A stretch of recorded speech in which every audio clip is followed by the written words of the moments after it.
Every day, you essentially pay your dues by doing the harder thing when it's the right thing to do. All right, well, we're live. So first of all, it's good to see you all again, both podcast repeat guest listeners. Kyle first, how are you? I'm doing amazing, Dave. Thanks so much for having me. Pleasure. Chelsea, how are you? I'm doing great. Thanks for having me again, Dave. Yes, absolutely. I think the last time I talked to Kyle was 2 years ago with the book. Shout out, Make It Happen. Go buy it on Amazon or wherever.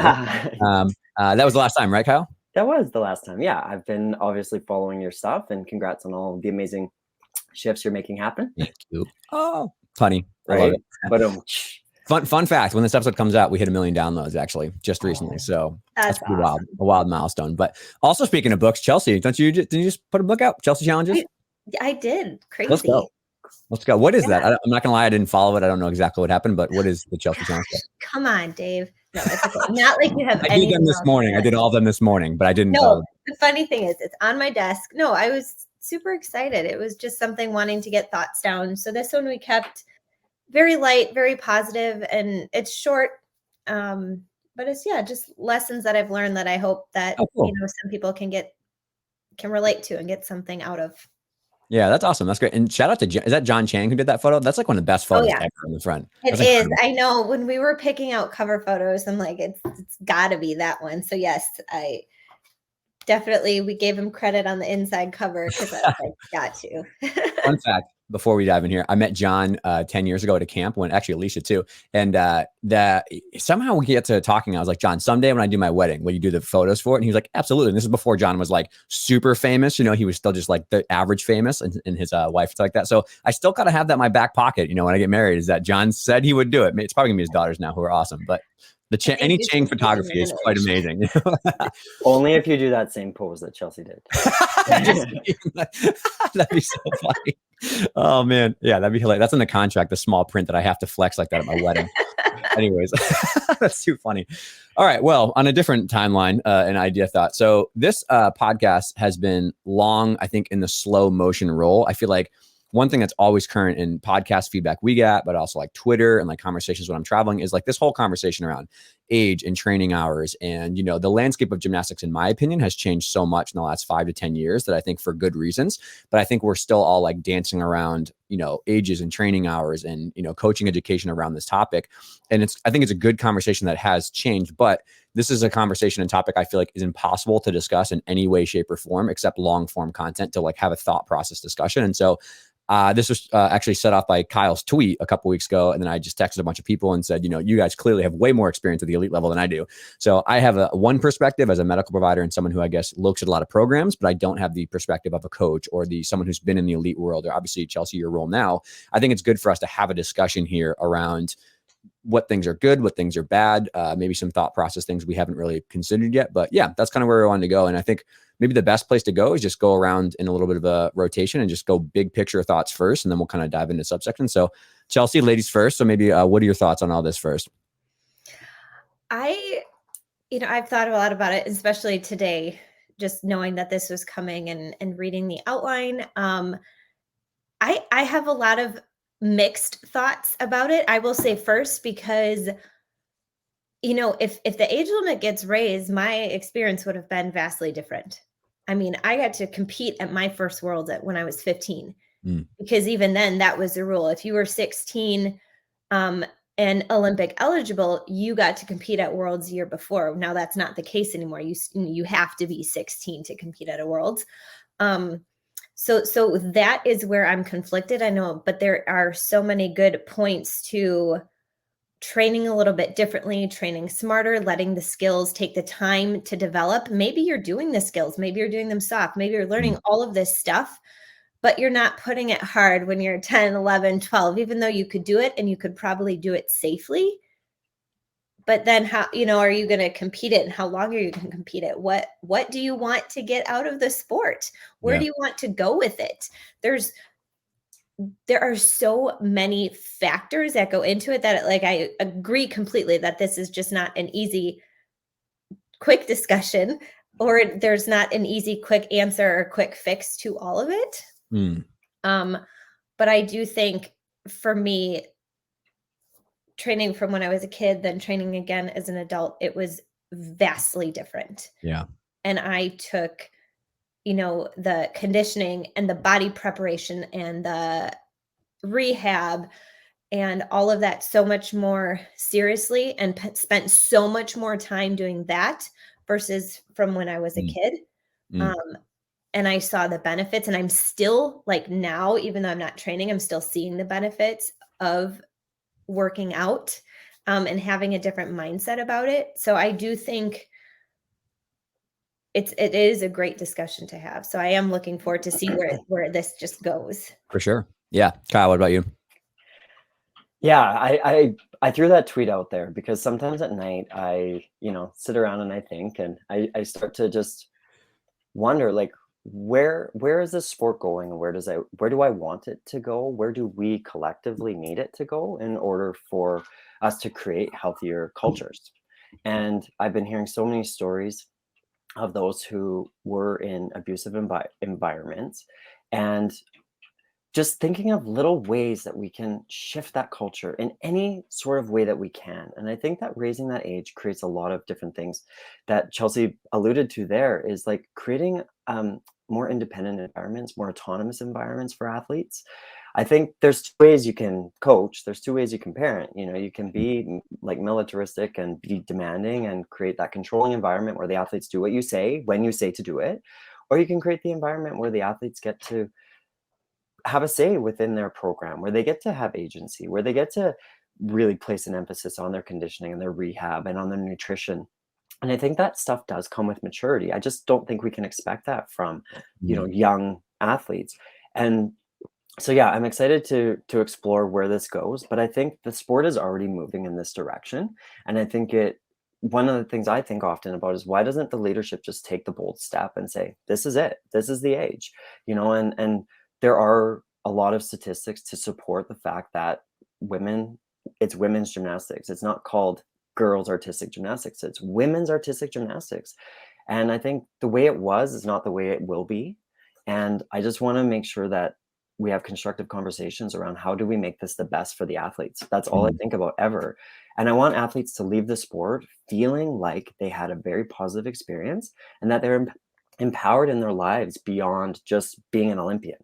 That's great. Flash in the pan, 16 years old, you go to the Olympics. But then what happens after that?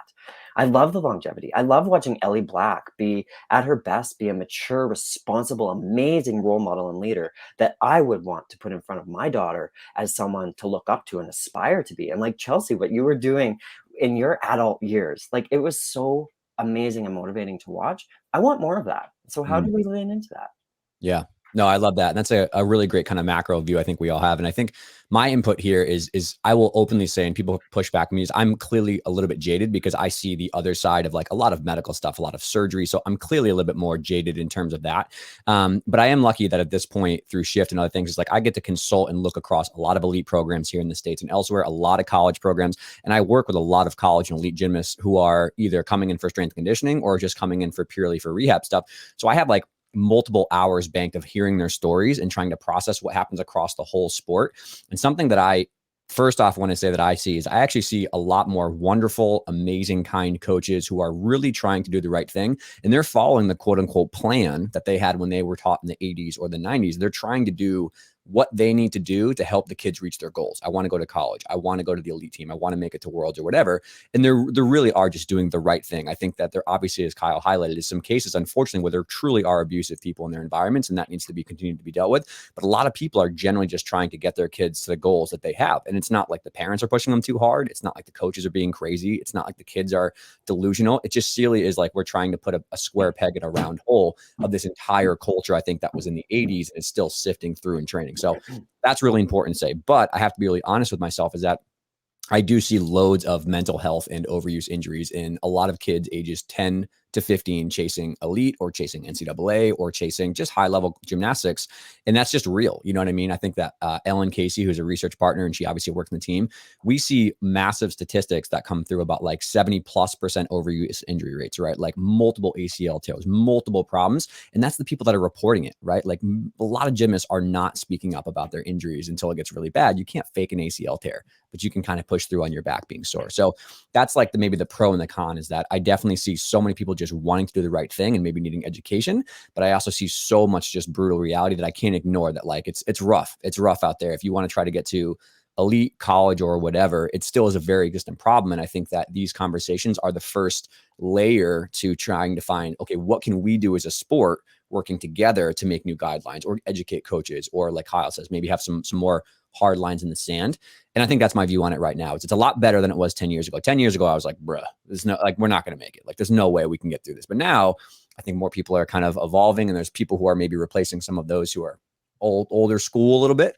But also shout out to the old coaches, because I've actually met a lot of coaches who I was like, I don't know if this conversation is going to go right when I ask your girls to lift, once a week. And they actually are very open to it. I'm like, oh, that's sweet. This is awesome. So yeah, that's where I stand on it right now. And I think the best maybe next tunnel to dig down to is probably just the fact of just pros and cons of changing the age limit, and what that would do, the good, the bad in between. And I think, Chellsie, the first thing to ask is, you were going through a period where you said the second time around, you obviously had a much easier experience with physical prep, but the pushback on this argument is that you didn't have to learn all your skills, right? Like, you had so many skills banked, right? I feel like you're a ninja, just jump up and do a front summing beam now. But anyways, but like, that's a con that I hear often is like, right, well, I have to teach these skills. I have to teach full ends. I have to teach these things, which I don't have time to do that. On the other side, to what Kyle said as a pushback is, well, you can teach them, but not compete them. And so I think maybe let's explore that topic of pro and cons first, and we'll kind of just keep going around in a circle. So Chellsie first. Yeah. No, yeah, I agree with that. Cause yeah, when I came back, I didn't have to really learn anything. I did choose to learn some new skills, which I did, but all of my old skills just came back. So I had years and numbers under my belt where I just felt confident, that I could get up and do it. I knew my body was ready, and I knew my body was prepared and strong enough to do it. And I'm all right. So that part of it was different, having the numbers under your belt so I could train differently. And we've touched on this conversation before of like, I don't truly have an answer had I trained like that when I was a kid versus an adult, because I didn't. And like I said, I had those numbers. So where is like that happy medium of doing really good physical preparation, so you feel good, so you feel strong, so your body feels ready to do these skills? And yes, when is the right time to put them on hard? I will say again, when I was older, everything was softer for a lot longer, and there was I had a firm cap on the numbers that I was doing. It wasn't like I was gonna go till I made one or this or that. It was like, you literally can do 3 of this skill today, and you can do 5 of this skill today. And no matter what they are, you are finished after 5. But that also made me mentally stronger too, because it was like, okay, I only have 3, I only have 5, make them count. Right. So it was a whole different mindset going into doing this gymnastics. But I do think that we can develop these skills, do these skills. There's so many more tools that we have now with the pits and the air floors and the better mats and the pit pillows and the laser beams and all of that, where we can learn and can develop and try to do these safely. But then, yes, just maybe not put them in the routine the second that you learn them. Right. I agree. Yep, I agree. Kyle, what are your thoughts?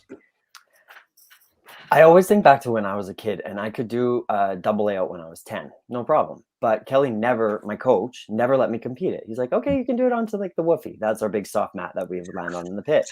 Idiot term. I love that. Right? He's like, double layout your heart out, man. But you are not doing that. You're going to do the whip back to back handspring to double twist, because that's going to get you the score we need, and it's going to keep you safe.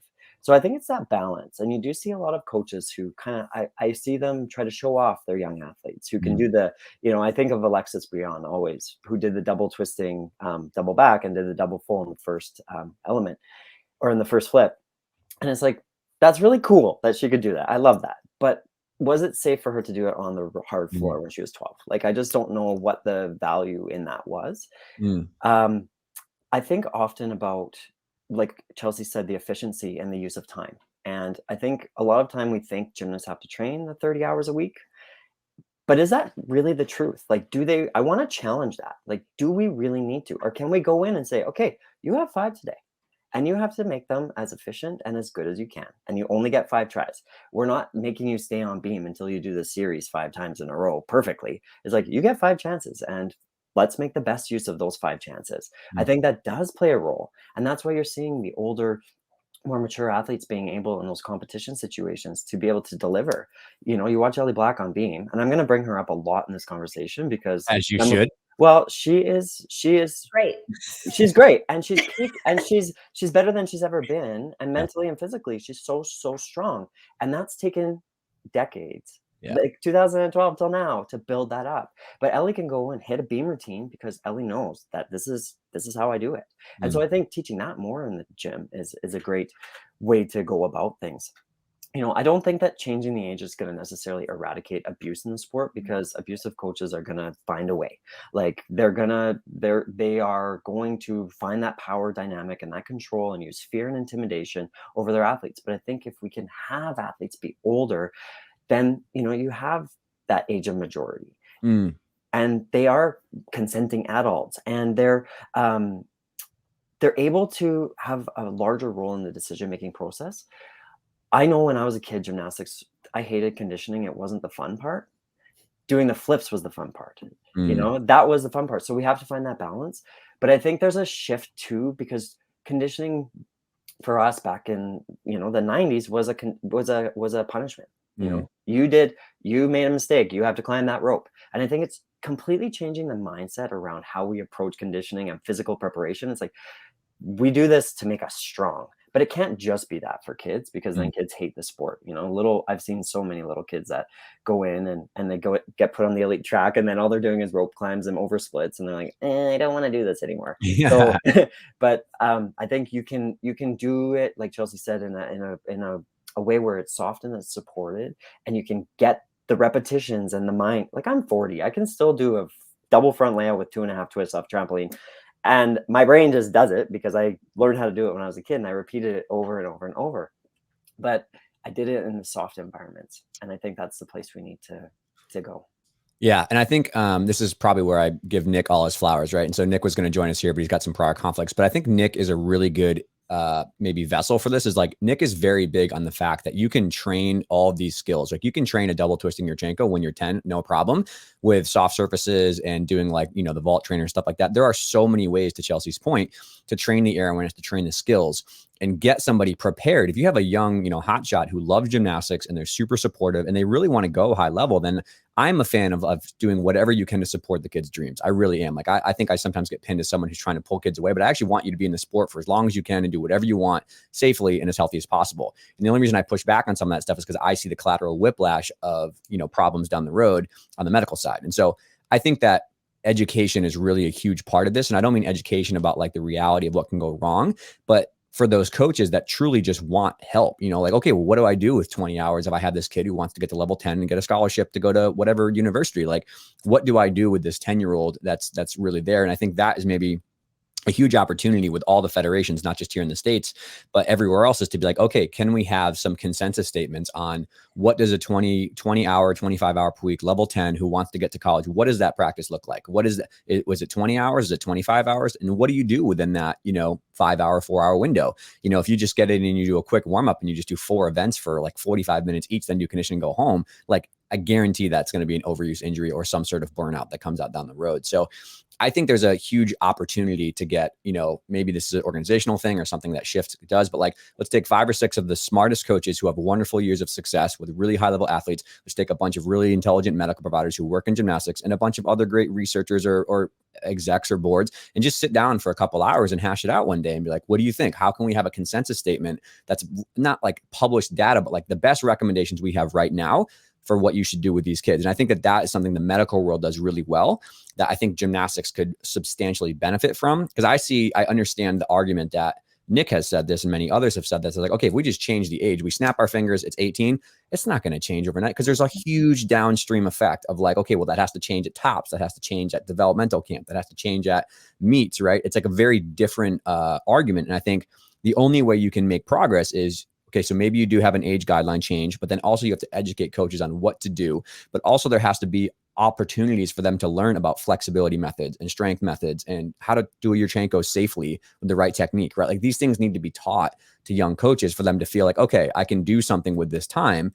And it's just not going to happen if you just snap your fingers and say like, do this because I said so. Back to Kyle's argument with coaching, right? Like that's not how people work, but coaches will be more willing to do it if they feel like they're part of the process. They know what to do. They feel like they're happier at work because they're still making progress and they're still seeing things go forward, but they don't feel as though they're like missing out because everybody else is doing it and I'm the one who's holding back. But we need this aspect of like positive social pressure, right? Positive peer pressure in a good way, that we're doing this for the betterment of the sport long-term everywhere. And I guess that's my 30,000, easier said than done, 30,000 foot view. But yeah, Chellsie, you have any thoughts on that? Right. Like, yes, I don't think if you change the age, it's just that there's not going to be this magical trickle down. There does have to be a lot of education into, a lot of thought into it, a lot of guidelines. And like you said, bringing people in to try to buy into it, if that's the direction to go. And it's just, it's not an easy feat. It's not, but and again, is that just going to change? Will that make all the difference in the world? I don't know. Or do you just set out the guidelines and hope that people follow them? Because like I said, I know my career would have been, I don't even know what it would have looked like if the age would have been 18. I think the key is you have to, and I've learned this from psychology research, I think you have to reverse engineer what the other person will gain from the change, right? I think like you have to put yourself empathetically in the seats of coaches who have these kids who want to work hard, or the parents or the kids. And I think that is the only way to do it. It's like you ask coaches, like when like you work at camps or whatever, it's like what do you want out of this? You're like, well, I want the athlete to be healthy and achieve their dreams, and I want to have a career and something I enjoy and I love doing. It's like, okay, we have to teach you how the argument is actually the opposite. Whereas if we go a little bit slower up front and we develop these skills, no 14-year-old or 12-year-old is at their peak power, strength, maturity, any of that. Like that's pretty much research proven. So like it's going to be really hard to compete a double or, a double twisting Yurchenko when you're not strong enough or mentally prepared enough for it. So like we're actually trying to give you a longer runway to have more years with this athlete at a higher level beyond what you ever, thought. But the narrative is still that I have to jump on this hamster wheel at a very young age and catch up with everybody else to make this thing and then make that thing and make that thing. And I think that's what needs to be the stigma that's broken, which is like, it's actually better if we go the other way and look at the long term. I think that's the biggest, the fear of the unknown is still what a lot of people are looking down the barrel of, right? We'll get to colleges later, but I think that's what on my mind is still the big thing I hear is like, okay, if I do it, XYZ gym down the road doesn't care about your guidelines and they're going to get all the spots at nationals. And now I'm out of luck, so. Right. Well, that's just the biggest thing in general is getting everybody to buy in, not just not just from the top, then it's the coaches and then it's the parents and then it's the athletes. But you do, I mean, the biggest thing is the athletes and their well-being and what are they getting from the sport? What do they want from it? Because everybody has a different goal. Right. Some people don't want to go to the elite level. A lot of people don't. It is hard and it is competitive. And some people want to go to college and some people don't. Some people are in the sport just because they love it. So I think it is really hard just to set one guideline because people are in the sport for so many different reasons and have so many different levels of goals. But I do think for some of them, yes, you can take it slower. You don't have to learn these skills right away. I do think we need to take more time, as coaches and as parents to really ask each individual what they want to get out of the sport. Are you here just for fun? Because that's amazing. Then let's keep it fun. Let's not push you out the door because we're asking you to do these crazy things that you don't need to be doing right now. Are you here for a specific goal? Do you want to reach a certain level? Do you want to go to college? Do you want to try the elite route? Every single training plan needs to be more individualized, and it is. That's hard.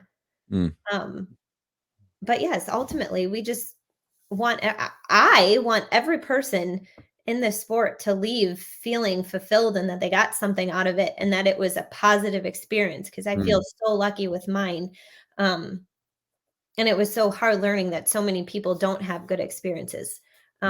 So I want everybody to feel like they got something out of it and enjoyed their time in the gym, even doing the things like the conditioning, which isn't as fun. And that's like where I try to really bring the energy into the conditioning and into the warm up, because it's not the most fun part, Yeah. but it is the part that's going to help you do the cool, fun tricks. Yeah, for sure. Kyle, what's going through your mind? Well, I think gymnastics has a bit of a branding issue. I think a lot of the general public, because I do commentary now for Canadian television, and a lot of the general public still thinks gymnastics is for 14-year-olds. They think it's for teenage, young, little, sprites who are tumbling and flipping and doing all that stuff. But I have to educate them that this sport is already changing. It already is. The average age at World Championships is over 20. And, you know, at Worlds, like there was 2 medalists that were under the age of 18. And that was Sydney Turner from Canada, who won a bronze in the team, and Sky Blakely, who won gold with Team USA. And in finals, if you look at the apparatus finals, I went through the results, and there was only 2 athletes that made an apparatus final that were under the age of 18. That was Sky on beam and Lorraine on uneven bars. So the sport is already doing it. It's already shifting. It's already more of a woman's sport. And I think we have to just educate the public more too on that fact. And you look at Ellie Seitz, you look at Ellie Black, you look at Ellie Downey, you've got all of theme here. Yeah, we're going on an Ellie theme. But you look at Jordan, you look at all just everybody that now is excelling in the sport. They are stronger, more mature women. And I think that's where the sport is going. And based on, it's taken years, in 2006 was the first year where we had the difficulty in the execution. So that's almost 2 decades ago. And it's finally kind of caught up to itself now. I know, right? It's happening. I'm like, use good face cream. Here we go. But it's shifting, and it's taken some time. And so I completely agree with that. But it's already happening. And to have the difficulty values that you need to be competitive, you do need that maturity in your strength. And I want the narrative to completely shift. This isn't a girl's sport. This is a woman's sport. This is a sport for women, for strong women. Like, you look at Serena Williams, she was like the upper echelon of her sport. And her brand was, she was a badass woman. She was strong. She was fierce. She was a competitor. She had that time to build that up too. And you look at Simone's brand, like, in 2016, she was quite well known, but in 2021, she was way more well known because she had a whole nother 5 years to build that notoriety and to build up her brand and to really hone into what messaging she wanted. You see Ellie's doing that right now in Canada. And it's just, I think the public image and the public narrative of gymnastics is still kind of caught up in the Nadia days, where people think it is for 14-year-olds, but it's not. It is a woman's sport. And so that's my argument for just changing the age.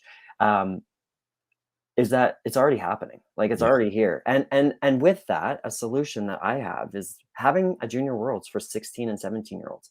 And the reason why I would like that is because I do believe in that importance of having your skill development, your competition experience. There's a lot that plays into that, right? Most definitely.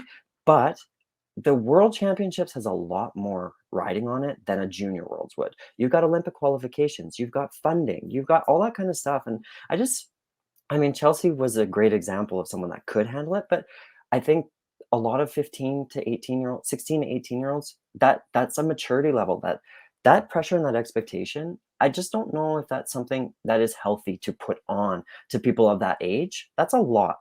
That is a lot. And why do we want to put that on the shoulders of young people when maybe we could have a different outlet for them to show off their skills that would reduce that pressure a little bit? Yeah. And I'll jump in quick, and then I definitely want to hear Chelsie's thoughts on that. But I think that you're completely right that putting the mental weight of that on a younger 16-year-old athlete is less about what happens when they're 16, but it's more about the lead up in those 4 years prior. Because if you want to get to that by 16, that means you got to be rocking by 14. And if that's the situation, you got to be really hustling by 12 or 10 to kind of get that amount of volume and learn your skills. So I often think about the reverse downstream effect of, okay, if that's what we want in a 16-year-old, what happens at 14, 12, 10? Right. And then if that's the situation where you can bump that up by 2 years, right, or especially in senior years, we're talking about if 18 is the minimum, well, then, okay, 16-year-olds can probably, handle the prep work for 2 years of goals and things like that a lot more intellectually and emotionally than I think a 14-year-old can. And obviously there's so much variability in who can handle that, right? There's like some completely amazing, awesome examples of that. But there's also, and this is the thing that hits me hard sometimes, is like, I think we, in the media, we lose sight of and don't see the people who don't quite make it, right? We don't see the people who actually make it to championships, or actually make it to worlds, or actually make it to Olympics. For every, one you see who is like the complete like trailblazer, makes it through everything and it's just super hardcore, there's probably 5 or 6 that were like, unfortunately, either collateral whiplash of the gym's environment, or also just like had too many injuries and they kind of couldn't quite do it, or well, like I see those people. I see the 14-year-old in a boot in front of me whose dreams are crushed because I've seen girls miss 2 years collectively of injuries, overuse, that surgery, this, and then they go to college and they're just like, I'm good, man. Like I'm done with this. I'm not going to do it. And that's heartbreaking to me. Right. So like, I see that side. I'm biased, but I want to go back and hear Chelsie's thoughts on the junior worlds, because I'm way out of the loop on, coaching at that level or experiencing that level. So I'm going to bite my teeth here. I mean, I'm actually going to Junior Worlds next week. I mean, I know it's different the age right now, but I'm very excited about that. We have a team, 3-person and an alternate team. So this is new. I think this is the second year, because I know they did it 4 years ago. So it's so this is my first experience with the Junior Worlds, and I think it's fantastic. I think we do need to get more competitions out to have more experience to build up. So when we're in those high pressure situations, it's a little bit, I don't want to say easier, because it's always going to be pressure, no matter. You don't want your first one to be. You don't want your first one to be worlds. Right. Just because any time you go to a competition, there's going to be pressure. And I mean, I remember walking into worlds with my dad in 2005, and he started freaking out. Yeah. But I said to him, dude, it's just another meet. But that took all of the competitions leading up to that. And I had already been to world championships, and I had been through, the Olympic qualification process, to be able to mentally get to that point of still feeling all of the pressure and wanting to do well for me, wanting to do well for my team. But to be able to kind of can't say the darn word, compartmentalize that, of being able to tell myself it was just another meet, so I could go in and not just go off the deep end of the nerve. So I do think we need to have the competitions like that, especially, when we're talking at this level. I completely agree. I think that in the same way that when you're a younger gymnast and you first learn to salute and you first learn to like rub your legs and you're sweaty and you're nervous, like that's a skill set to learn. That's a graded exposure to learning how to handle that pressure. And I think that having worked with a lot of not only elites in the sport, but also like other sports, is like you have to learn the skill set of traveling and meal prep and this and warm-ups and time zone changes and podiums, and like not your equipment, it's speed, right? It's different. Like I think that is a crucial skill you have to learn if you want to get to an 18, 20, 22, when it's really all on the line. And the way the podcast work does, I just talked to like Luke and some other people with Reese, and like, he's like, that's a skill you have to learn of how to enjoy and handle that pressure in that moment. And I think that it's unrealistic to think that we can change the age limit and then remove the middle competitions and just expect someone to go to worlds when they're 18 or 20. So there has to be this blend. And I think this is where getting like expert coaches' opinion. I'm like, okay, I understand you want to prep for this, but like maybe 14 is not a great time to start exposing kids to this kind of pressure. So yeah, Kyle, what are your thoughts?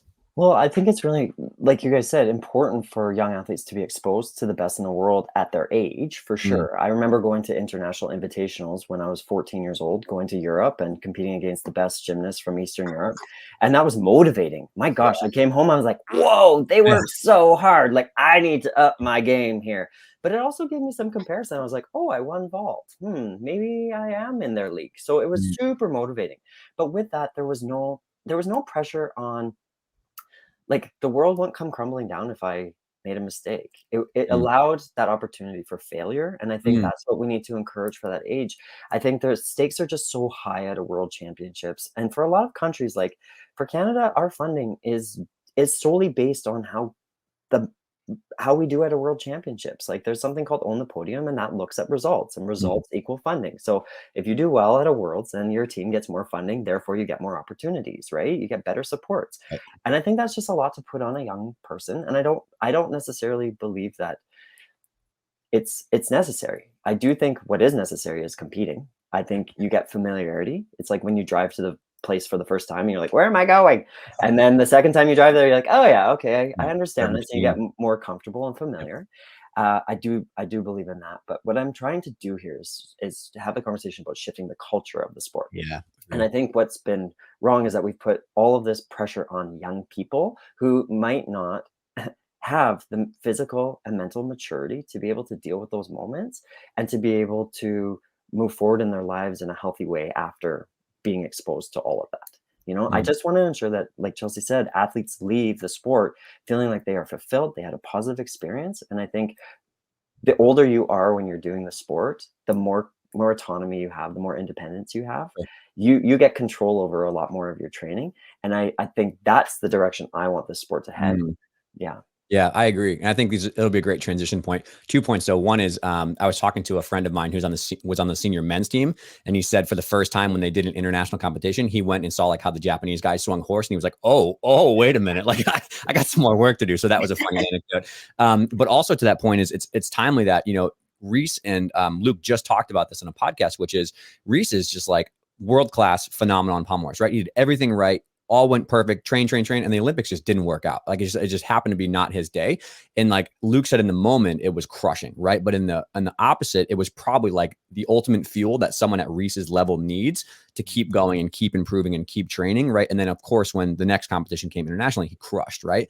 And I think that what you're saying is really important, is that you do have to be exposed to failure, quote unquote, at a stage like that. Because if you're at an up and coming meet, or you're like in a local competition and you don't have your best day, it's a bummer, but it doesn't hit as hard as when you're out competing for your country or you're competing for a really big opportunity. And I think that those opportunities are few and far between to really step up to the light when it's really time to go. And I think that it's still something crucial we have to keep in mind. Like we want to create the opportunities and the ability to get exposed to that, but at the right dosage and at the right appropriate level, right? Reese is a fully grown male, right? He can handle a lot of these things well. Reese at 15 years old, I don't know, man, that might be a tough conversation to have with that. So that's just my last point on that. But I think this pivots naturally to the next piece around cultural norms, which is going to be along the conversation of like training hours and early specialization, which for those that aren't familiar is the age at which you choose only one sport, which gymnastics is notoriously like lower, and I think it should be. But Ellen and I did a study in college, and the early specialization age was 6, with an average of 6 and 5 was like when people started to only do gymnastics from a year-round training point of view. And then the other piece of that with early specialization is only doing one sport year-round and not having anything else you do.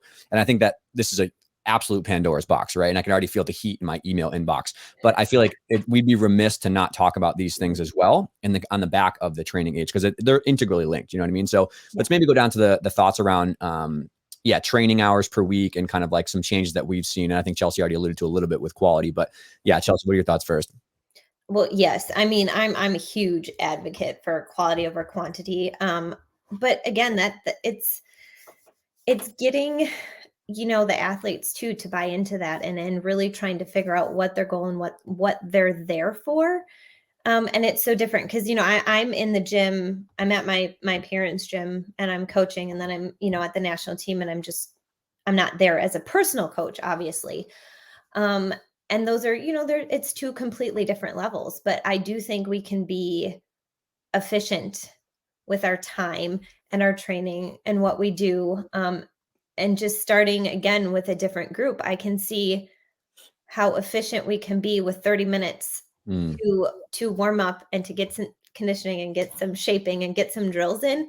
If you go in with a plan, you can execute it a lot easier than you go and just say, all right, well, what are we going to do today? Or like, how is this going to be? But like, if I know and I know I'm going in Monday and Wednesday, and we're going to do the warm up, and we're going to do this 10-minute circuit, and then we're going to do some shaping.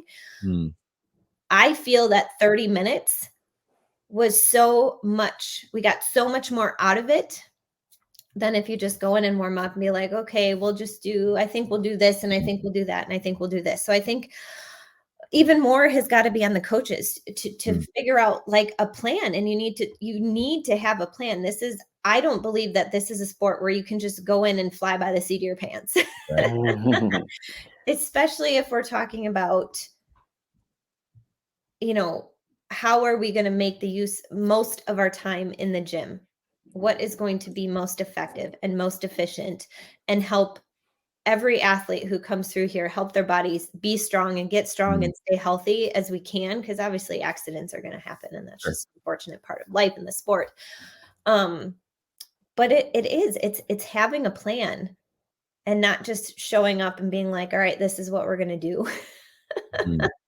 But yeah, and it's trying to get, the hardest part, I think, too, is getting, because you're working with, if you've got a group of 20 people, you've got 20 different personalities and 20 a little bit different ways of how they learn something, how they take something. And that is difficult. That is difficult. Everybody learns a little bit different. Everybody responds to conditioning a little bit differently. So it's a very individualized sport that we are trying to coach as a team. And that part of it is hard. And it's like figuring out what motivates this kid.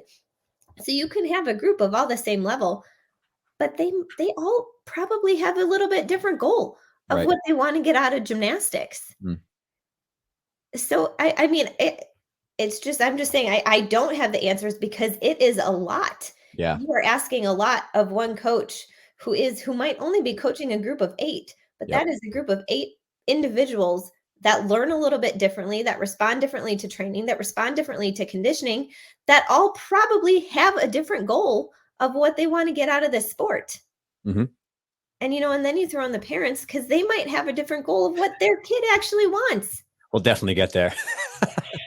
This is, like I said, none of this is quick or easy, but I do think we can continue going in a direction that makes it better for everybody.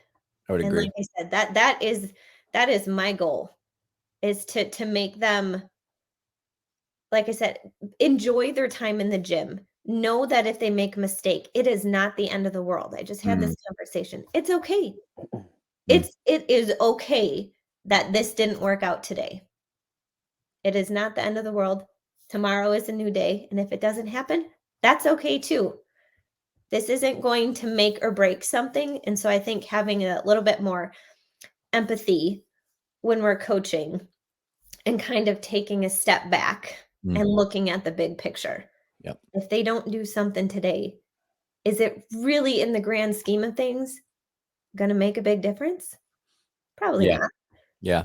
And I say before I pass it to Kyle, to that, I think that everybody in the sport probably has a hero or someone at the college level or the elite level, whoever, who unfortunately didn't have the best day when they wanted to. And you can see, okay, if they can go through that and they can handle it and still come back stronger, it's probably okay if the level 4 falls off the beam at States. You know what I mean? Like, it's probably okay.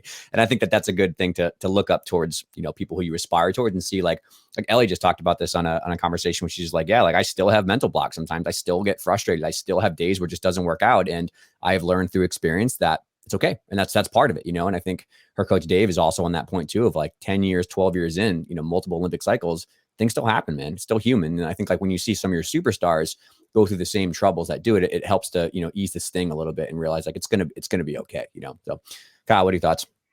Oh, so many thoughts. Number one, no, me too. Chellsie, can you just phone me every morning and give me a little motivation about it's okay? Yeah, Chellsie podcast. Just I'd appreciate that. Yeah. I think when we talk about culture shift, I want us all to realize this is a trifecta. It's coach, athlete, and parent, but this is an athlete driven. Athletes are at the driving force of this, and it's parent and coach supported. And the athlete, they want it more than the coach. They want it more than the parent. They're showing, and if they don't, then they shouldn't be doing it. The athlete needs to be at the center of that paradigm. They are there in the middle, and everyone else is working around them to help them get there and to kind of fuel them along the way. I think the athlete should be a part of the planning process, even from a young age, asking the athlete, what do you think you need? Giving them that empowerment, allowing them that thought of, like, what do I think I need today? What do I need to do? And I've seen it on both sides at different gymnastics competitions, where an athlete will come off the beam and the coach will say, okay, you need to do this, this, and this. And then I've seen the other coach, this was actually Dave Kikuchi, said to Danelle Pedrick at Canadian Championships this year. She came up to him. She's like, what do you think? He's like, what do you think you need? And then she's like, well, I think I should probably do 2 more dismounts and try to stick one. And he's like, okay, awesome. Go own it. And I'm like, yes, thank you. That's how the sport should be. And I love seeing that set of autonomy and responsibility put on the athlete's shoulder. What do you think you need? So, and if you're a coach listening to this podcast and that gets your back up, like, well, my athlete doesn't know what they need, you got a problem. You need to shift your thinking as a coach, because the goal here is to have the athlete know what they need. Do you think Ellie Black every single day needs to ask her coach what she needs? No, she tells them, today I feel this and I'm going to do this. This is a big cultural shift that I would like to see.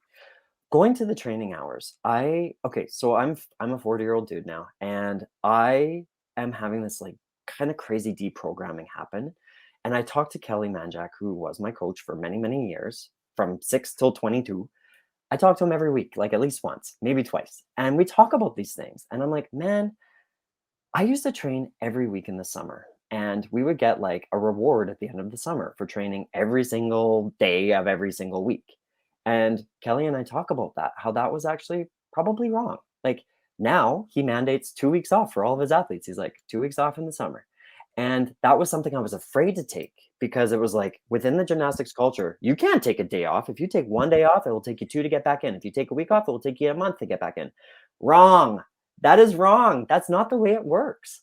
When I was 26 years old, 25, I had broken my legs at the Worlds in Germany. And I was on my way back, and I was like so burnt out. I went away to Hawaii for 1 week in February of 2008. And like, who goes away for a week to Hawaii in the Olympic year? Unheard of. Guess what? I came back and I was stronger. I was faster. I could do more chin-ups with weight. I could sprint faster because I was burnt. I needed time away. You look at Simone, she takes a year off. I mean, she's doing conditioning and that kind of stuff, but she can come back. I know Simone's an anomaly, but why is that not being mandated? After the 2004 Olympics, when I won, I felt so guilty for taking 3 months off. I was like, oh my God, I got to get back into the gym. And I couldn't enjoy my time because I was so afraid of what I was losing in the gym.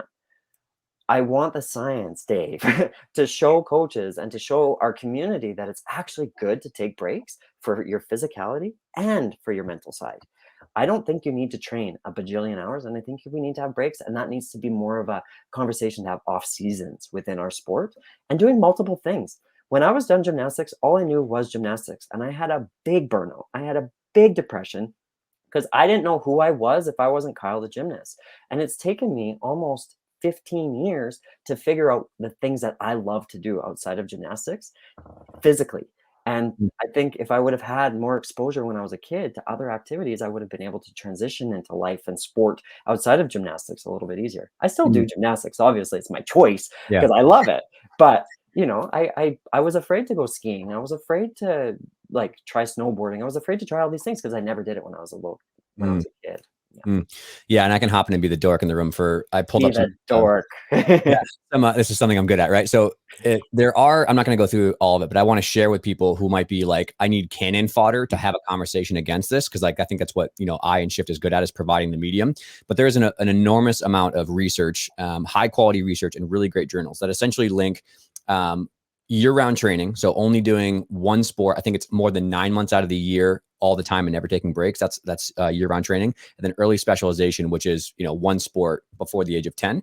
So there's a lot of correlative data that if you do that from a very young age, you are more increased risk, not a rate, but increased risk of overuse injuries, right? You have a more increased risk of burnout, right? And you have a more increased risk of mental health problems. But more importantly, you actually increase the risk of not having the peak limit of your performance, right? So because as a kid, if you do a wide range of athletic abilities and you have the appropriate dosage of like training and not, you just develop all the things you need to jump and run and skip and be strong and all that kind of stuff. And so I will share my screen quickly and show these, and we'll put these in the notes here, and people don't need to look at these, but these are like very high quality. Like, this is an International Olympic Committee census. Like, all the people from all the nations and all the sports come together and they make a consensus statement. And this is one of them that just, again, essentially says, like, if you do one sport all year round and never do anything else, it's probably not great for the kid's long-term development. And there's like some that go more like elite athletics. This is a really great sports health paper on the risks of like early specialization on overuse injury. So like there's an enormous amount of data that says that if you do these things, the risk of things not working out how you want them to is higher, right? And I'll summarize all that for you in that. And now, that being said, these people don't live in the trenches of elite level sports and work with gymnastics or work with that. So like, for example, the early specialization thing is, if you look at what they recommend, they say, don't train more than your hours in age per week before the age of 14. Right. And I, as a gymnastics coach and someone who did gymnastics, can tell you that if I trained 10 hours per week as a 10-year-old, I would have not made it to college gymnastics. It just wouldn't have happened. It wasn't enough time. So I believe that there's some wiggle room in terms of like, okay, we could probably expand that out a little bit more, right? But it has to be around the backbone of like, well, what do you do with 20 hours? Okay. So like if you have 20 hours with a 10-year-old or whatever, what goes in that time? Because I can promise you, I've worked with some gyms that have 20 hours that is flawless. Flexibility, prehab, warm-ups, physical prep, great drills, great specific stuff. They have caps on their workloads. It's amazing. Multiple Division I scholarships. The kids are great, right? I have other gyms that I've worked with that are doing 20 hours with 10-year-olds, and it's an absolute beatdown, right? It's just like not malicious, not abusive, but it's just like so like 10 beam routines every day, 10 vaults every single day. All like there's no thought process, right? And it's just like completely haphazard. It's like driving a car at 100 miles an hour. And like that's 20 hours on paper for the same 10-year-olds trying to get to level 10, completely different training cultures. And I know the pushback from coaches sometimes is like that. It's like, okay, well, quality matters too. It's not just about the numbers on paper. And I agree with that. However, I think that I know of gyms that are training level 5-year-olds 25 hours per week and trying to win the Olympics of level 5. And it's horrifying, right? Like, and that shouldn't be like, that is something I feel is where that should be like a fine, right? If you're a gym that's training 10-year-olds 25 hours a week in compulsory gymnastics, you need some serious questions raised about the legitimacy of your coaching practices. Cause like, it may not be like mean, but like, that's not good for a 10-year-old to do, right? So that's my thought process on this now, is that generally the overuse stuff and the tens of burnout comes from not taking any time off and doing like what Kyle said. It comes from not being educated on what to do with those hours and forcing young kids, again, around 6 and 8, right, of only doing gymnastics because you're going to miss your shot. I think that's a false narrative and it's wrong. I think that you should be able to play softball and try diving and do whatever. You could do all that crap until you're 8 to 10 and still be just fine in gymnastics, like for real. So that's my soapbox. And I guess my input on some constructive solutions is, I do think the education is a huge part of it. I think that coaches should be willing to give their time and teach people what to do with 20 hours when you have a kid who wants to make the national team or go to the Olympics or go to college Division I gymnastics. We need coaches to be that voice of reason. We also need people to, in their gym clubs locally, support those efforts. So like your gym club should pay to bring somebody in and talk about that, or pay for them to go to a Congress, or pay for them to go whatever. Like these people don't have thousands of dollars to dish out to go to these educational seminars and do it. Like a gym should support the educational efforts of their local staff. And then I think it's on us, maybe as quote unquote experts or people with experience, to have these consensus statements. So like find time to get together on Zoom, whatever, and just talk about what would we recommend right now in the absence of literature in gymnastics for how to help these coaches get to where they want to be, because a lot of them just want to do the right thing. And I think that that's critically important for gymnastics. And 3, I think that it really is what Kyle is talking about is continuing to push that brand and that narrative to be like, these are badass, strong women who are into their late 20s doing everything they want to do and more. And I think that that narrative of like, look at all these people who are 20, 22, 26 who are doing well will heavily make you reconsider what you're doing with a 12-year-old.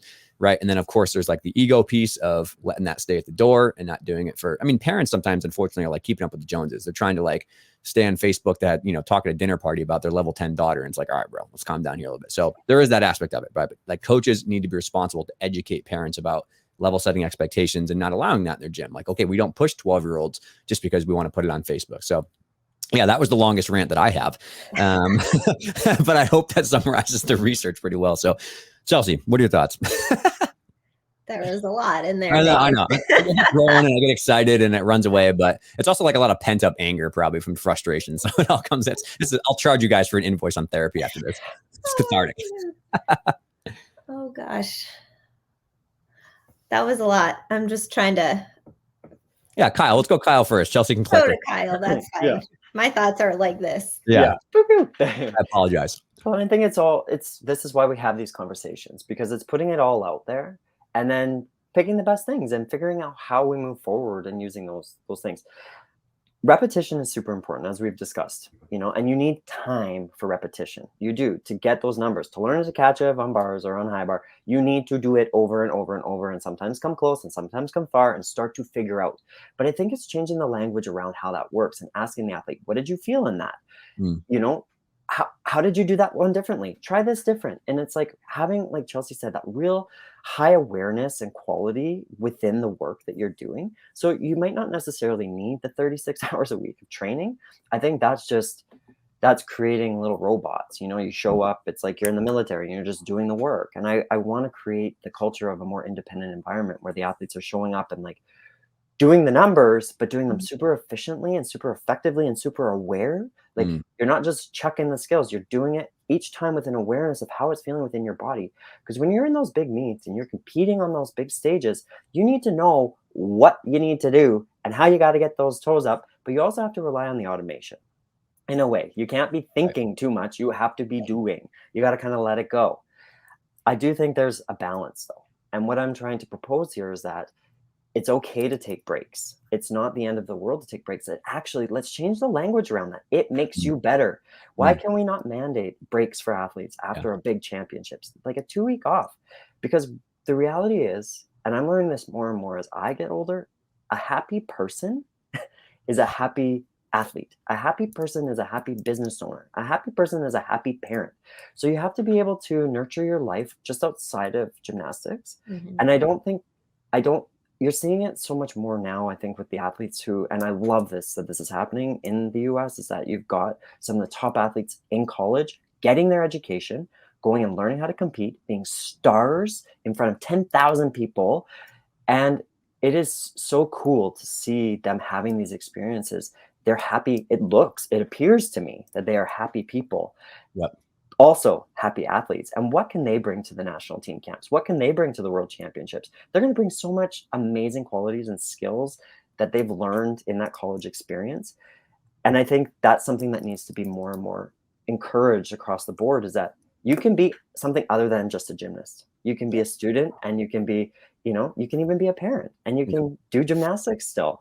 Oksana Chusovitana, 47 years old, coming back, but she does it because she loves it, right? She's happy doing gymnastics.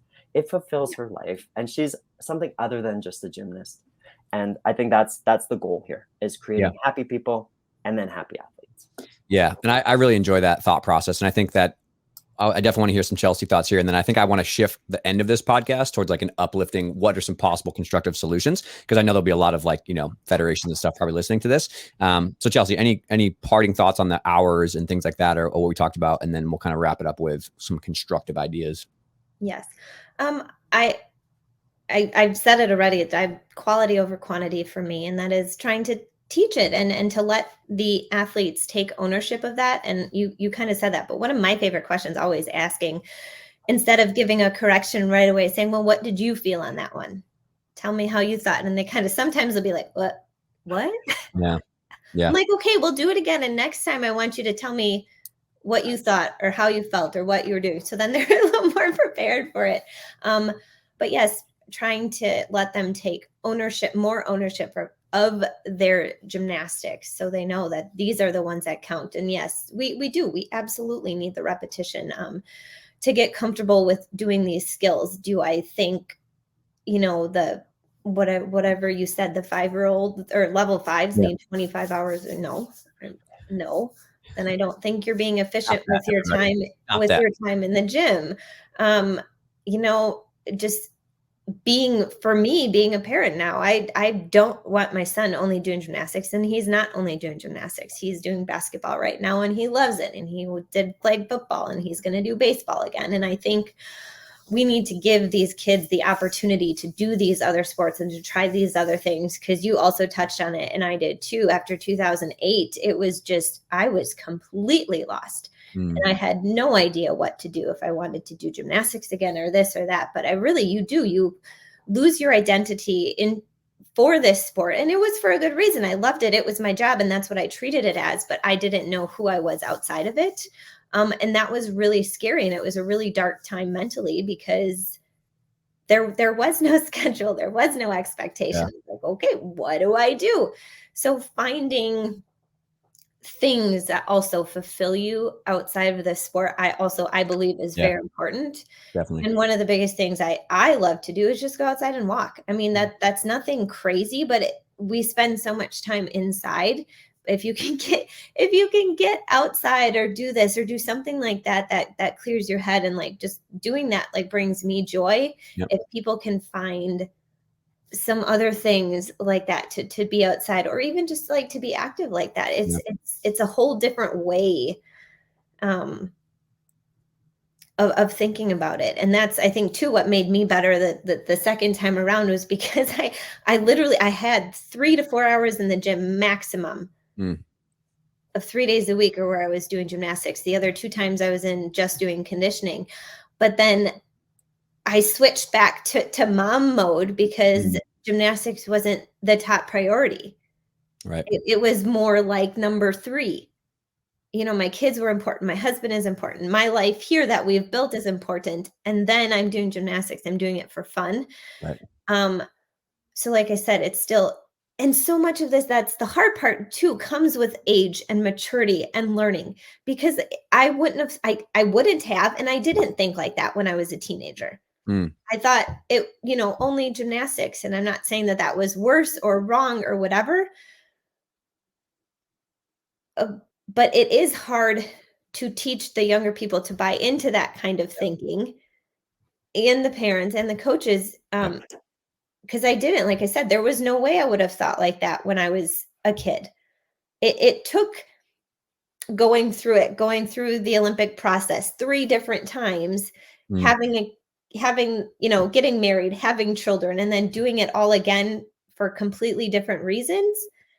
And now I was like, whoa, this is great. And not saying I'm not going to change anything, because I don't have zero regrets about my gymnastics career, but it's also hard to kind of shove onto people a whole new way of thinking when it took me, and like you said, it took you another 15 years to have these thoughts and to go through and to process. And I do hope we can educate and have people learn from our experiences. Let's say, yes, I think it's great that we can take a break, because it's not going to be the end of the world. Or if you don't win this level or that level, it's not going to be the end of the world and the end of your dreams. And that's just going to be shattered. Like I do hope that this continues to like have these conversations and to start shifting. But like I said, it took me 30 years to figure out how I like to work out and what works for me, and be able to be completely quality over quantity focused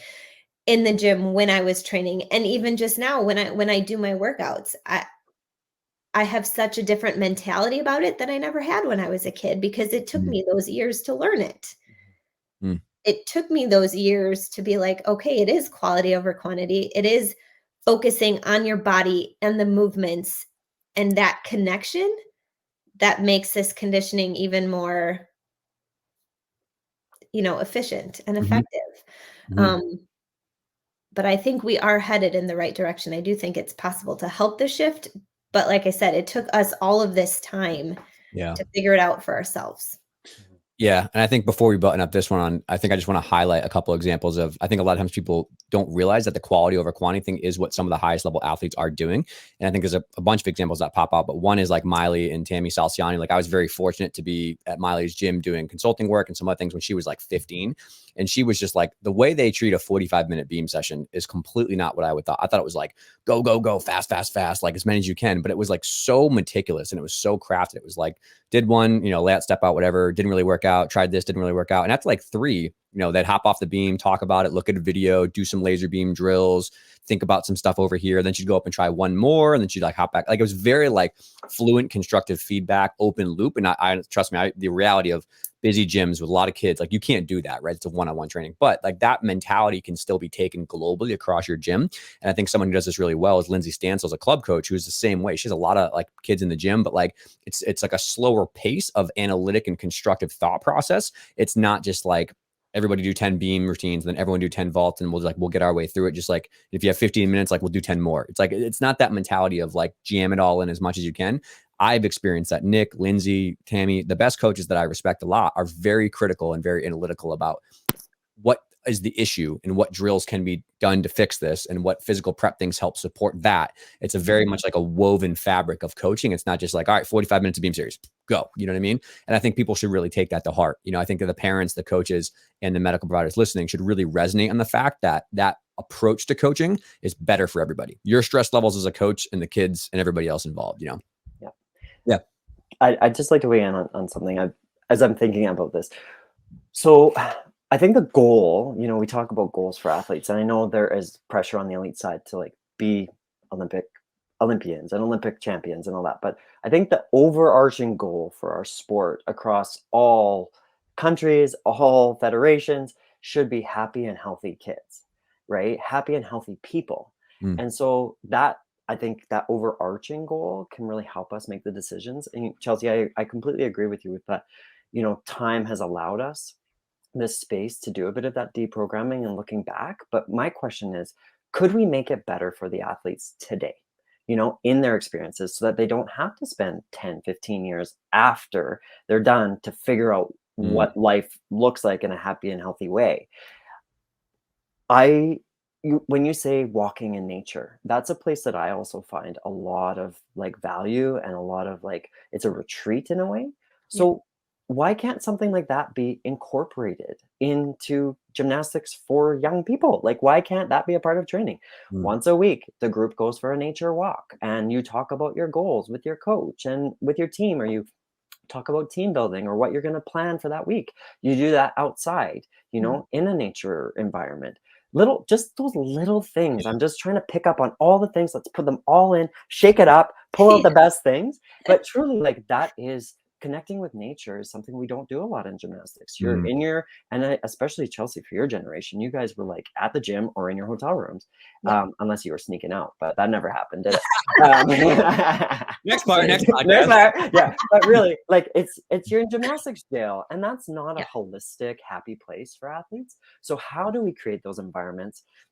I was so afraid when I was a gymnast to go on walks because I was like, oh my God, my shins are going to my legs are going to be tired and sore. But that was because that was ingrained in me that you shouldn't do anything besides gymnastics. Right. What if we make that available and now try it and see if it fits? And maybe that's a regimen that could be implemented. It's a 1 hour a week outdoor walk. I know it's a weird little idea, but I'm just trying to think of these little things we can do to make the experiences of today's athletes better than what we had, based on the things that we look back on and say they could have been done differently. Yeah. And go ahead, Chellsie. Oh no, I just am agreeing. I love the walk idea, and I'm just saying from, again, personal experience, because that's my biggest thing is I just with the tours, I walked with Ellie almost every day. And if I didn't, I walked by myself, whatever city we got into. And that's what kept me sane. Yeah. On the tours, you're living on a bus. I miss my family. We've got to perform. I've got those nerves, but like, I got up every city. I got up and I just left and I walked. Instead of having to, only be in the bus and be in the arena and be in the bus and be in the arena. Yeah. But if you were in the hotel room, Chellsie, you could have sat there and thought about the night's performance all day, and then you might have done it better. Just no. Yeah, I know. No, right? I got out of there. Yes, exactly. I know. That's my point. Right. And to this too, for coaches, right? Like a practical thing as well. I think there's huge value in both for gymnastics and not, but like there's a huge value in having time in the gym to work on other things like mental health skills training, or talk about fueling yourself for performance and nutrition, or there's so many other avenues of gymnastics that, like, I think that's a huge opportunity too, is using the time constructively if you don't want to go super hard training, but zoom in an expert on, nutrition and have a team talk on fueling yourself well, or mental skills or recovery methods or all that kind of stuff. I think that is integral to an athlete's knowledge base to learn how to do that.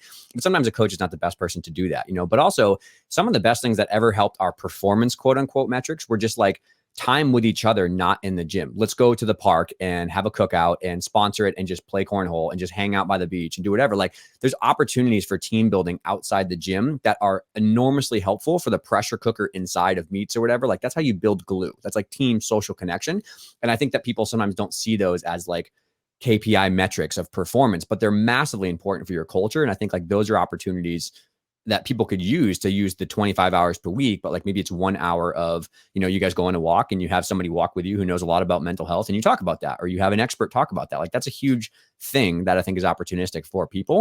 And I think this is a great way that we're transitioning into like constructive solutions. And so I guess I just want to go through the end of the podcast of talking about ideas we have that NGBs or colleges or clubs could take on and maybe try after this, maybe more of like a negative Nancy view on some of these things. But personally, for me, I do think that the 4 things I thought about before the podcast, where I do think the NGB needs a little bit of structure and some guidance and or rules around, who knows whether we change the age or not or whatever. But like, I think there should be some recommendations published for the FIG or whatever around training hours and the research about this to blend what the science says for non-gymnastics things and what the reality is of being in gymnastics. I think coaches need guidance. I think that's very important. On the second piece of that, I think that there's an educational responsibility at the gym club level, at the individual level, to take the step forward and go find what are the best drills and skills to make my 45 minutes very efficient. Or what do I not know about strength conditioning that I can maybe use? What do I not know about the newest science of flexibility or mental health or whatever that I should educate myself to use those 20 hours as effectively as possible? So I think that there's an educational system overhaul that should happen across gymnastics for structured academic training. And I think there should be a mentorship model. Like, it's a different conversation. I'm a big believer in that, like the medical world has. But if the NGBs take an initiative to be a little bit more forward thinking on helping, and the individuals and gym clubs come upwards and meet that, that's how I think everybody really has the best of all of this kind of stuff, whether it's consensus statements or not.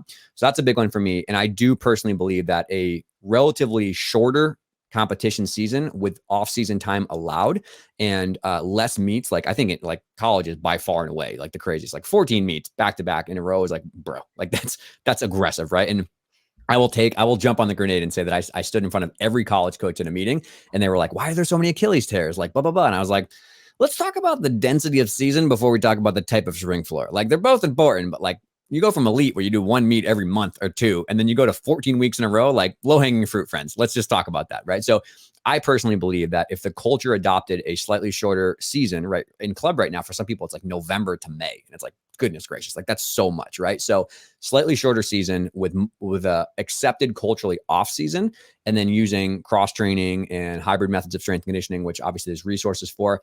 I think that personally will give people the breathing room to try something new. Like, if I knew I was going to have 2 weeks off after nationals, and then I would have a 2-week on ramp of cross training and basics and shaping and stuff like that in that month, I think that would give coaches a lot more freedom to play around with these ideas of later and stuff. So that's my 3 that I would suggest. And then, yeah, I'm not sure who wants to go first, but maybe some recommendations on what people can do.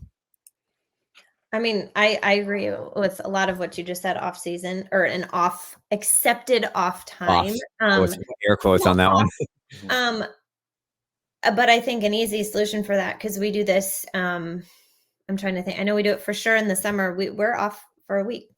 I mean, the gym, like you doesn't exist.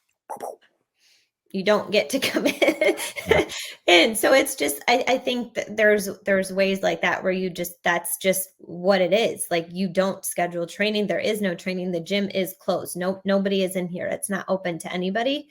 Like I said, I think that could be easy. And I mean, and just say we're just not training. This is a week, or it's this or that, or expect, like you said, your kids who went to nationals, you are taking a week off, or this or that, or just and be accepted. And yeah, and not to jump in, but I think a week off and then a cultural expectation that no, the first week back is not, we're going super hard and doing all our skills. Like, we're going to slowly ramp this up. Because that's the other thing people have, is they think the time off hurts people and causes injury risk. It's that first day back where you're like doing a ton of vaults. Like, that is what's causing the problem. No, you ease into it. You don't lose it in a second. I mean, I guess I will say, as I'm older, you do lose some conditioning if you take a whole week off, and then I'm like, oh man, this feels harder than it did last week.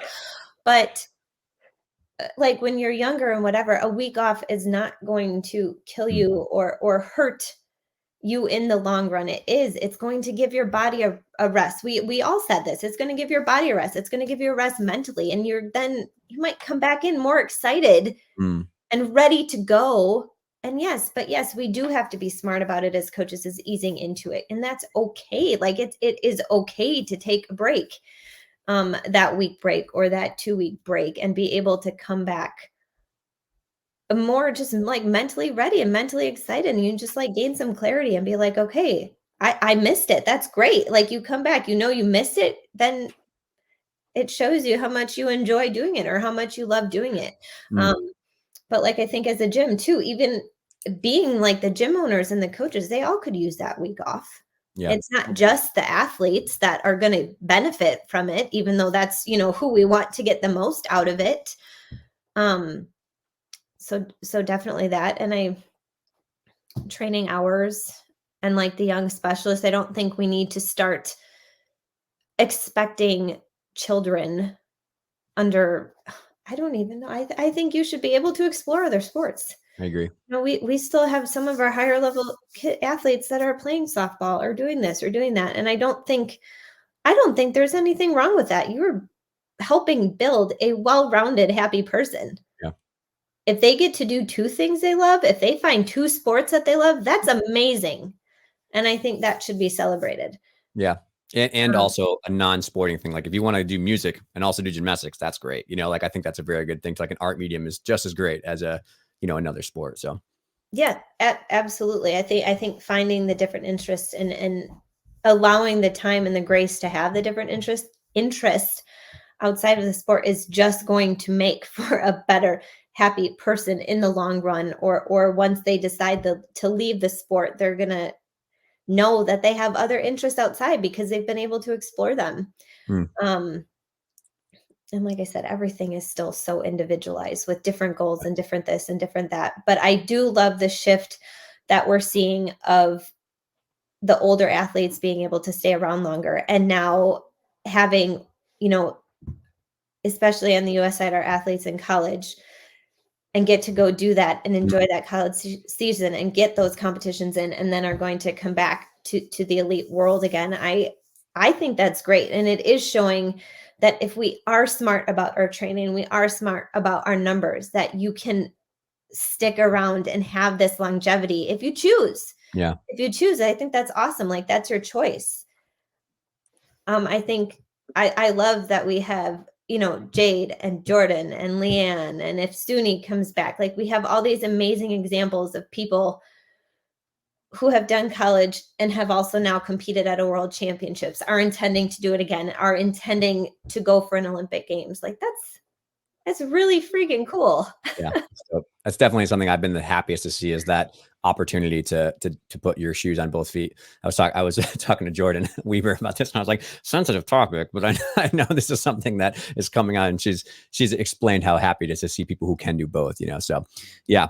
This is great. Kyle, what are your maybe offerings here, wisdoms? Oh, I love being solution based, and that's something at my gymnastics club. I'm always like, don't come to me with your problem, come to me with the problem and two options that we can talk about. So yeah, I think, well, number one, it would be amazing if places like Russia and China, this is a whole bigger picture thing, but if they could somehow figure out over the next decade how to implement a college type system of gymnastics, I think we're seeing in the US, and lots of Canadians go into the NC2A program as well. And I just think that's such a more holistic environment. You get your athletes who go get their education, they become people, they're doing gymnastics, then they come back to the elite side. I think that balance is so beautiful. It'd be wonderful if there was a way within Russia and China that they could do that. I know there is university systems there. So to somehow figure out how to implement gymnastics would be incredible, but that is a bigger, larger discussion. I think having junior worlds, okay, so 18 is the goal in my mind of having like adults doing women's gymnastics, but maybe we start slowly, raise that age to 17. It's pretty much already happening. You're not seeing a lot of 16-year-olds making world championships teams. You're really not. There's a few, but it's really not that many. So I don't think the whole world would get ruffled too much by that, and slowly introduce this over the next two quadrennials. I just think at the end of the day, the goal is having happy, healthy people over happy, and happy, healthy athletes. So slowly implement that so it becomes more of a women's sport, rebranding the sport to like the world's best athletes, strong, athletic women. Just doing as much of that within all the branding across all NGBs and across FIG. Like, this is a sport for strong women. This, like, CrossFit has branded itself as the world's best sport. Gymnastics is. It's for the strongest people. So let's lean into that more. I think having a platform like this where we talk with former athletes who now are removed from their careers and have a bit of that perspective. What do you wish could have been different? How could you have, had the same sense of success, but maybe done it a bit differently. And, you know, I reflect back on that all the time. How can this be different for today's athletes based on the experiences I had? And I talked to my coach, Kelly, about that. And it's not that we did anything wrong. It's just that we've learned and we've grown and we've evolved. So having those conversations, I think asking athletes, creating that environment of autonomy and agency where, like Chellsie said, how did that one feel? Having the athlete look around and go, what? You're asking me how that felt? We need to have more of that. The athlete needs to always be in tune with how they're feeling.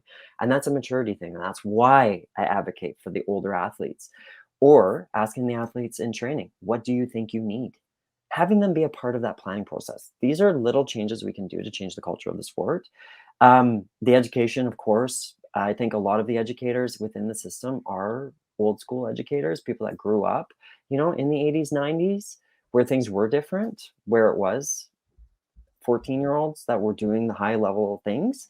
And I think asking ourselves, like, who can the educators be now, right? Like, who's going to subscribe, what thoughts are being subscribed to in that education piece? And the science-based research, I think science always wins. And having more people like you, Dave, who are there doing the research on what does it look like to have the break? You know, do athletes regress or do they progress? What happens to their minds and their bodies? Like, if we can have that documentation as, you know, collateral and say it's actually really good, then people will be more willing to buy into it. The college recruiting is a big thing I think about. It starts when they're 13. That's absolutely crazy. No child at 13 should know what school they're going to go to. It should be mandated that at 17 in your senior year, that's when you start getting recruited, because then you're not being forced to have the D-level skills when you're young. That's when you're not being forced to, like, go down that track. I think our society has made some mistakes in the way that we place so much value on, like, moving forward and progress and, like, getting that college scholarship. It's like, let's just chill for a minute. Let's just have a chill and a deep breath. We can't put all of our eggs in that one basket, you know, then they're more susceptible to breaking. We got to put eggs in other baskets too. I think one of the big things I love doing as a business owner is putting my away message when I go on vacation. It's like, I am away and I will not be responding to emails for the next week. I put my phone away and I tell my team, here's the number for where I'm going to be. Call me if someone breaks their neck or the gym starts on fire. Otherwise, I don't care. You can manage it. But the mental space that creates for me as a business owner, I feel so relaxed and so free and so refreshed when I come home. And I think in gymnastics, we need to do more of that, like setting the away message. Like Chellsie said, the gym is closed. You can't go and train. You can do home conditioning if you want, but we need to, I think, advocate for more of those spaces where we can actually, like, set down the things that are problems and, like, escape from them for a minute and just, like, get perspective and have a retreat. I want that to be more encouraged in the sport. So when I think of solutions, those are some of the things that pop off the top of my head. And I think they're all definitely achievable. I would agree. I think those are all fantastic things to kind of chew on. And the last little piece that I'll add on is, I think we talked a lot about elite, and we talked about, like, that, you know, what the 0.01% of people in gymnastics, but a lot of people here in the States are in that college funnel, and that's what they're looking for. And I firmly believe that the exact conversation can happen if your goals are to get a scholarship in college gymnastics, whether you don't want to go back and forth between elite, you just want to go to school and move on.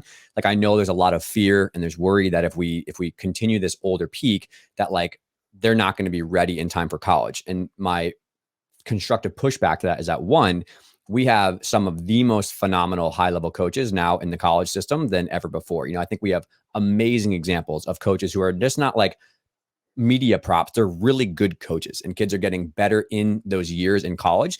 So you can get someone, maybe it's not like you need all your skills to be ready by, you know, 15 or 16 to get recruited. And then you kind of just ride those skills out until you're, you know, done. I think a lot of opportunity exists for developing the base level and getting to a point where not only do you have great basics, you have great fundamentals, maybe you do a great full on vault, but, like, you can go to school and learn a full and a half or learn a double full, right? Like, I think that having a lot of hands in the college system consulting, I know more than ever across all levels, there's phenomenal coaches who can help further develop.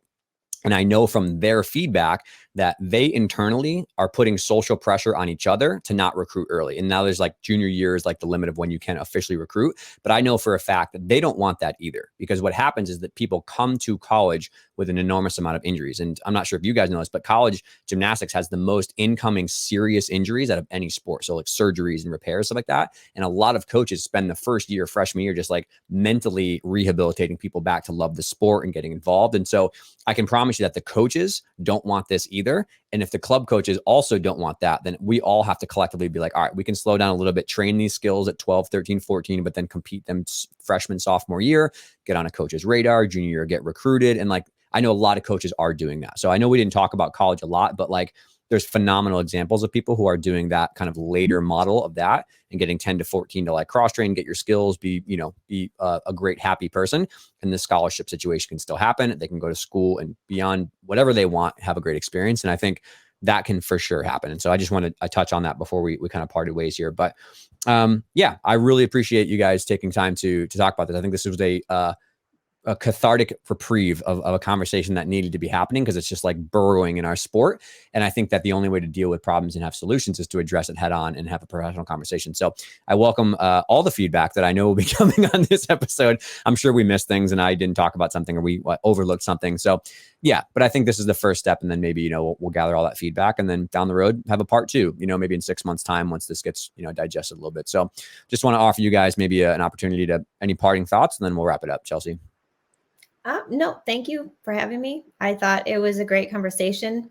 I don't think like we came in on an answer that, yes, it's got to be this or yes, it's got to be that. Yeah. However, I do think there was a lot of valid points being made that we just want to make it better for the athletes, just a better space, healthier, happier environment. And I think that should just be the goal and the driving force of how we can make these little changes, daily, weekly, or whatever, just to, again, hope that everybody has a good experience, whatever their goal may be in this sport. Then I think we've done our job. Well done. Kyle, any parting thoughts? Let's do the next podcast while we walk in nature. That would be, but I think my parting thought is that this is already happening. And if you look at the statistics and you look at the results from the past, even 4 years, over the course of world championships and Olympic games, the large majority of athletes are over the age of 18 already. There's very few that are 16 and 17. And so this is the way I think it's going to be moving. And I think it's something that will make our sport stronger. I think it's something that will make our environments healthier. And I think it's going to make our athletes happier. And so I think it's something that is inevitable and it's going to happen. And I think we need to be a part of that change. So super, super wonderful, constructive conversation. You both are amazing. I adore you. And thanks for having me be a part of it. Yep. And then my parting thought, I think that we'll wrap it up. I probably should have led with this, but I don't think the goal was to have a concrete answer of like, do this, then that, and this will happen. I think my hope with this, and I think we achieved it well, was to plant the seed in people's minds about, what can be done to build the next generation of a better version of our sport.